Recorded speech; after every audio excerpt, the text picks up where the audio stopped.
നമ്മളെ ഏരിയയിൽ നിന്ന് കോമൺ ആയിട്ട് പോകുന്ന ഒരു ടൂറിസ്റ്റ് ഡെസ്റ്റിനേഷനാണ് മൈസൂർ. വണ്ടി പാർക്ക് ചെയ്തു. ഗേറ്റിൻ്റെ അവിടെ നിന്ന് 120 രൂപയുടെ ടിക്കറ്റ് എടുത്താൽ പാലസ് ഉള്ള കോമ്പൗണ്ടിൻ്റെ ഉള്ളിൽ കയറാൻ പറ്റും. വാദിയ ഡൈനാസിയുടെ ഒഫീഷ്യൽ റെസിഡൻസ് ആയിരുന്നു മൈസൂർ പാലസ്.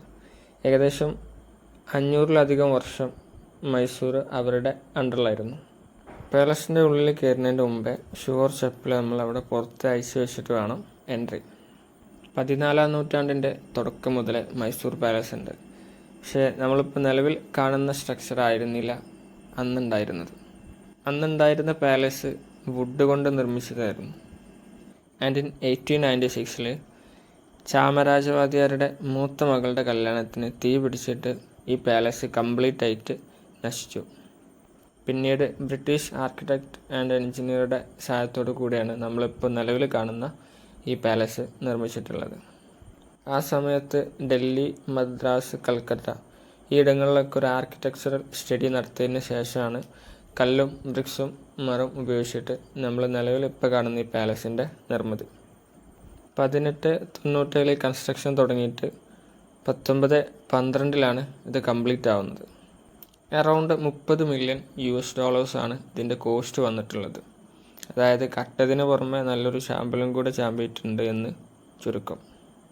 ആംബ വില്ലാസ് പാലസ് എന്നുള്ളത് മൈസൂർ പാലസിൻ്റെ മറ്റൊരു പേരാണ്. ഒരു കാലത്ത് കർണാടക അറിയപ്പെട്ടിരുന്നത് തന്നെ മൈസൂറിൻ്റെ പേരിലായിരുന്നു. പക്ഷെ പിന്നീട് IT മേഖലയുടെ വളർച്ച, അതിൻ്റെ കടന്നുകയറ്റാണ് മൈസൂരിനേക്കാൾ ബാംഗ്ലൂരിനെ കർണാടകയിൽ ഫ്രണ്ടിലെത്തിക്കുന്നത്. മൈസൂറിൻ്റെ സെൻട്രലാണ് നിലവിൽ പാലസ് സ്ഥിതി ചെയ്യുന്നത്. സിറ്റി ഓഫ് ദ പാലസസ് അഥവാ കൊട്ടാരങ്ങളുടെ നഗരം എന്നുള്ള പേരിലും കോമൺ ആയിട്ട് മൈസൂരിനെ അറിയപ്പെടുന്നുണ്ട്. ഈ പാലസ് അടക്കം ടോട്ടൽ 7 പാലസുകൾ ഉള്ളത് കൊണ്ടാണ് അങ്ങനെ അറിയപ്പെടാൻ കാരണം. തീപിടുത്തത്തിന് മുന്നേ പാലസ് പലതവണ നശിച്ചിട്ടുണ്ട്, അത് റീബിൽഡ് ചെയ്തിട്ടുണ്ട്. ഇത് പുതുക്കി പണിതതിന് ശേഷം ദ ന്യൂ ഫോർട്ട് എന്നുള്ള പേരിലും മൈസൂർ പാലസ് അറിയപ്പെടുന്നുണ്ട്. താജ്മഹലിന് ശേഷം മൈസൂർ പാലസ് എന്നുള്ളത് ടൂറിസ്റ്റുകളെ അട്രാക്റ്റ് ചെയ്യിക്കുന്ന ഇന്ത്യയിലെ ഒരു പ്രധാന ടൂറിസ്റ്റ് ഡെസ്റ്റിനേഷൻ കൂടിയാണ്.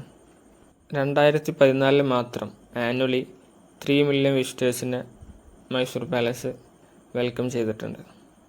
പാലസിൽ കണ്ട ഒരു കൗതുകം ഉണ്ടാക്കുന്ന ഒരു കാര്യമായിരുന്നു കംപ്ലീറ്റ് ആയിട്ട് വെള്ളി കൊണ്ട് നിർമ്മിച്ച ഈ ഡോറ്.